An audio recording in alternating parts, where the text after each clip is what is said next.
Once again welcome back to my YouTube channel NK junction physics classes. और मैं हूं नीलेश जायसवाल। एक बार पुनः आपके लिए लेकर आया हूं क्लास 11th की फिजिक्स का पहला टॉपिक है त्रुटियों का संयोजन। इससे जस्ट पहले वाले वीडियो में आपको बताया था त्रुटि किसे कहते हैं, त्रुटि के प्रकार के बारे में बताया था और उनका जो है तो विश्लेषण करके बताया था। उसके बाद जो है अगला जो टॉपिक है त्रुटियों का संयोजन। तो त्रुटियों का संयोजन क्या होता है?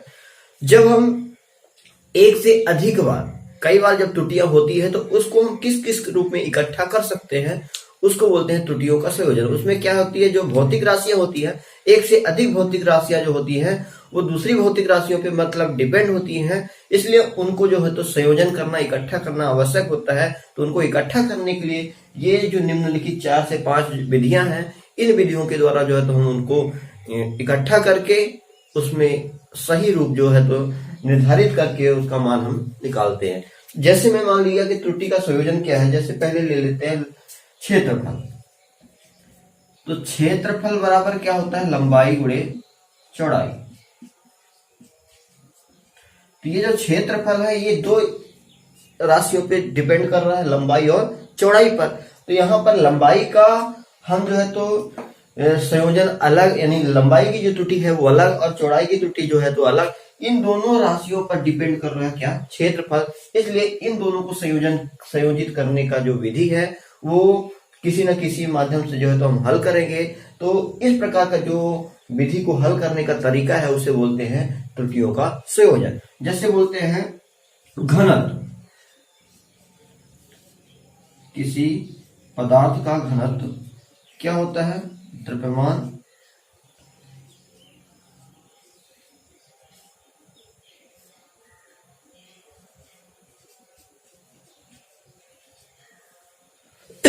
किसी भौतिक राशि का जो घनत्व होता है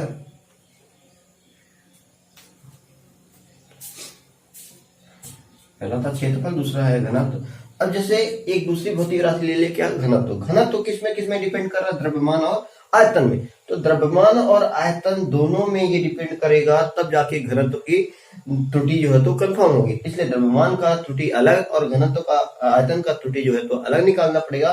तो इन दोनों भौतिक राशियों को जो त्रुटि का मिलाकर एक साथ निकालेंगे वो कहलाएगा त्रुटि का संयोजन। तो इस प्रकार से क्षेत्रफल और घनत्व जैसे दो या दो से अधिक राशियों पर डिपेंड कर रहा है, इसको संयोजित करके सही रूप में या सही मान निर्धारण करने के लिए हमें त्रुटि का संयोजन करना आवश्यक होता है। तो त्रुटि को संयोजन करने के लिए मुख्य रूप से 4 से 5 विधियां हैं, जिसमें पहला है योग, अंतर, गुणन और भाग, और लास्ट में है क्या, घातांक के रूप में। तो देखते हैं पहला इसका जो टॉपिक ले लेते हैं योग के रूप में।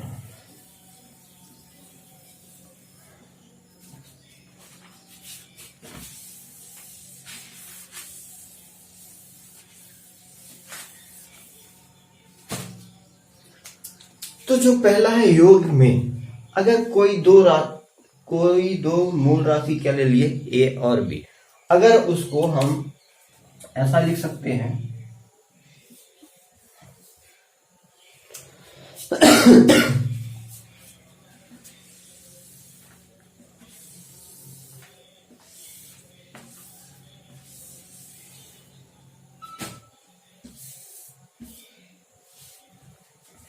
अगर कोई दो मूल राशि क्या है, ए व बी, जिनके मान क्रम से क्या दिया है, ए का जो मान दिया है मान लो a plus minus del a, और जो बी का मान दिया है वो b plus minus del B. अब जो ये जो मान होता है ए क्या है, डेल ए क्या है, और बी और डेल बी क्या है। तो ए और बी ये मूल राशि है, मूल मान ये कह सकते हैं ए और बी। और जो डेल ए और जो डेल बी है इनको क्या बोलते हैं, त्रुटि। ठीक है, तो जो ए और बी मुख्य रूप से ये मूल मान कहलाते हैं, और जो डेल के साथ है वो क्या कहलाता है, त्रुटि वाला जो मान है। तो त्रुटि वाला जो मान होता है वो कम भी हो सकता है, ज्यादा भी हो सकता है, इसलिए इसके साथ जो चिन्ह लिया जाता है वो क्या है, प्लस और माइनस दोनों लिया जाता है। तो उसके अकॉर्डिंग जो है तो हम सॉल्व करेंगे, प्लस है अगर तो प्लस के अनुसार हल करेंगे, माइनस है तो माइनस के अनुसार। तो इस तरह से मान लेते हैं ये दो मूल मान है ए और बी, तो इसके लिए हमें क्या निकालना है, गुणा और भाग।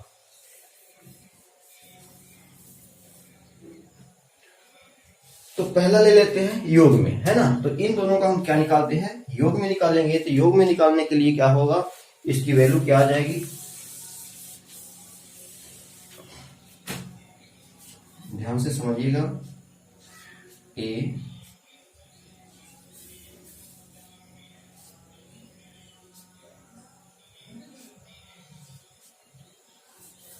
थोड़ा सा गीला है बोर्ड तो समस्या हो रही। देखिए योग की क्रिया को हम और अच्छे से समझा देते हैं आपको, कि जैसे अब इन दोनों का योग निकालना है, तो इसको योग के लिए हम किससे दर्शाते थे, जेड से दर्शा देते हैं। जेड बराबर हमें क्या निकाल जाना है, ए प्लस बी निकालना है।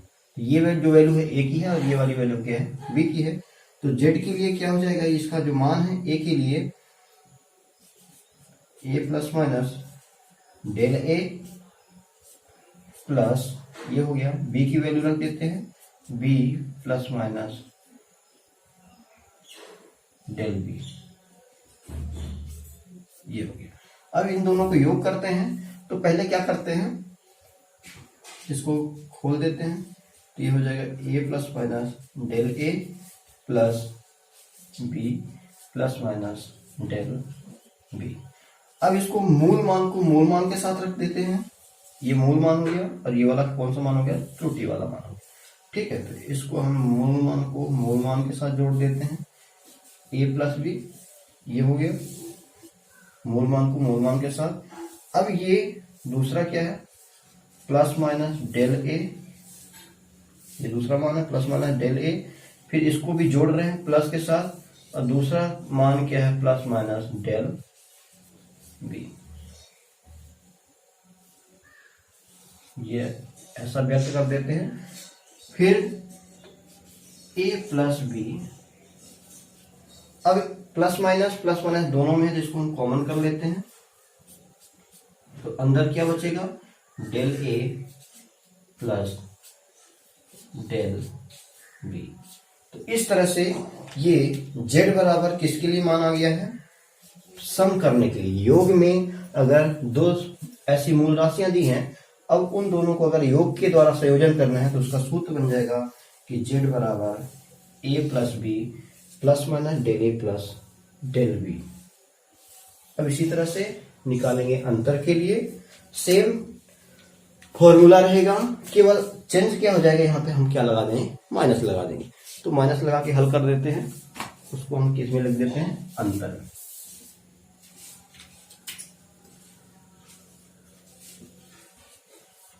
अंतर में ए और बी दिए हैं, इसका हम क्या निकालेंगे, अंतर निकाल देते हैं। ये जेड बराबर हो गया, यहाँ पर भी क्या हम लगा देते हैं, माइनस। अब इसके आगे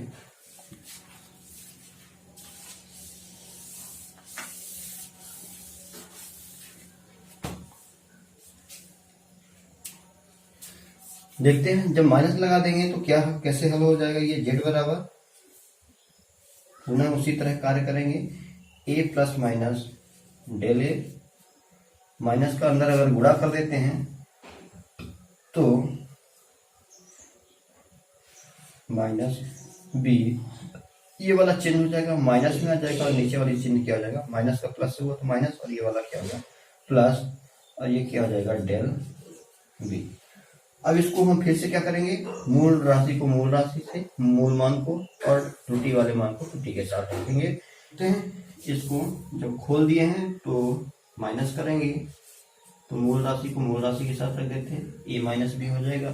फिर ये क्या हो जाएगा, अब इसको माइनस कर दिए मतलब गुणा कर दिए मतलब घटा दिए, तो ये क्या हो जाएगा प्लस माइनस डेल ए, और ये हो जाएगा माइनस प्लस डेल बी।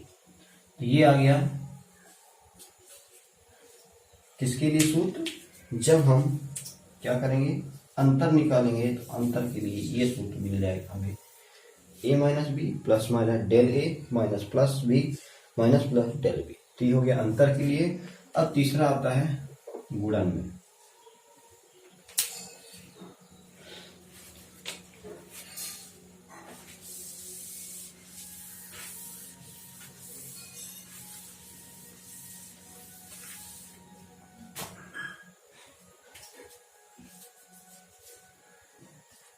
अब देख लेते हैं गुणन में क्या होता है। a इंटू बी दिया है, अगर a इंटू बी, अब इन दोनों की अगर वैल्यू क्या दी है, वही अगर दिया है a plus minus del a into b plus minus del B. तो जब इन दोनों को आपस में गुणनफल करेंगे z की वैल्यू निकालने के लिए, तो z बराबर क्या हो जाएगा, a इंटू बी में इसमें जो वैल्यू होती है वो गुणनफल में या भाग विधि में दोनों का मान एक ही होता है, इसलिए हम यहाँ पे आपको चाहे गुणनफल कह दें या भाग कर दें, दोनों में एक ही प्रकार का नियम लगता है, भाग और गुणन दोनों में। तो भाग और गुणन में क्या होता है, जो मूल मान होता है यानी इसकी जो वैल्यू होती है वो त्रुटि के साथ, यानी पहले इसका जो हल हो जाएगा डेल ए, ठीक से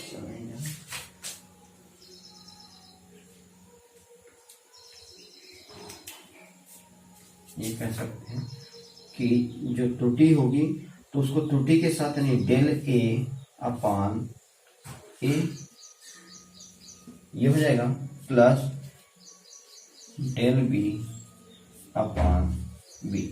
इस तरह से हल कर देंगे। ए और बी के लिए जो त्रुटि का मान होगा वो पहले आ जाएगा और बटे ए, फिर बी के लिए त्रुटि का मान पहले आएगा और ये बटे बी। तो ये गुणनफल और भाग में दोनों में यही सूत्र लागू होता है। जो भी मान दिया रहता है तो उसको हम क्या करेंगे, पहले त्रुटि में रखेंगे, फिर बटे में ए, फिर प्लस डेल बी त्रुटि का मान फिर बी। अगला आता है फिर घातांक में।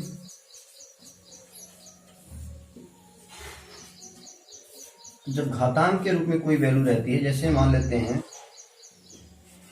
a का पावर दिया है x इंटू वाई का पावर b का पावर दिया है y, तो इसको जब हम निकालते हैं घातांक के रूप में, तो घातांक के रूप में जो वैल्यू होती है, तो घात जो होती है वो शुरू में आती है ये, और जो उसकी वैल्यू है a का, तो उसके साथ क्या हो जाएगा del a upon a plus यहाँ पर भी घातांक जो होगा पहले आ जाएगा y और डेल बी अपान बी।